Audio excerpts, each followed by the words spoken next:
The most surprising development in the most recent college football playoff ranking was Michigan being ranked ahead of Michigan State. Yes, Michigan State was always going to fall because they lost to Purdue, but being ranked behind a team they beat 2 weeks ago was really surprising to a lot of people. Basically, the committee said that they felt like Michigan had a better resume and looked like the better team throughout most of the season.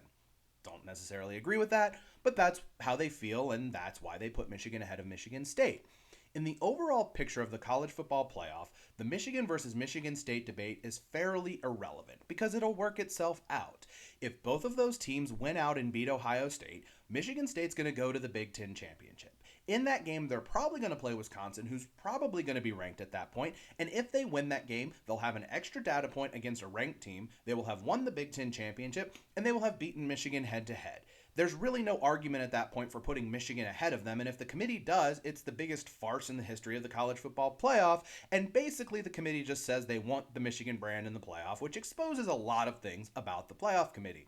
Don't think they do that. If all that happens, I think Michigan State would go to the playoff. So it'll work itself out. So, like I said, it's kind of irrelevant in the overall picture, just that micro debate between those two teams. The team who should be really concerned, though, about that development is Oregon, because the committee floated a test balloon to say we don't necessarily care about a head to head result if we think that one team has a better resume and is better than the team that beat them. And right now, it's really easy for the committee to put Oregon ahead of Ohio State. They both have one quality win. Ohio State beat Penn State, Oregon won at Ohio State. Again, easy decision. But the problem for Oregon is Ohio State's resume is going to get a lot better if they win out. They play Purdue this week, who's ranked. They play Michigan State, who's in the top 10. They play Michigan, who's in the top 10. And like I said earlier, they'd end up playing Wisconsin, who will probably be ranked at that point, giving them another good quality win. Oregon has to play an unranked Washington State, a ranked Utah team who's behind Purdue currently in the ranking, an unranked Oregon State team, and then probably Utah again.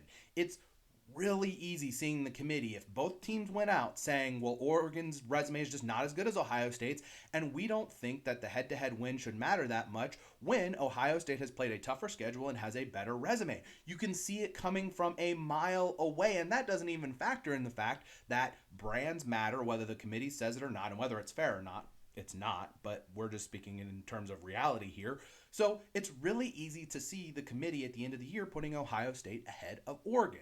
So if you're Oregon, even if you win out, you need some help. Because if Alabama beats Georgia and Oklahoma runs the table, you're going to have an undefeated Oklahoma, a one-loss Alabama, a one-loss Georgia, a one-loss Ohio State, and a one-loss Oregon.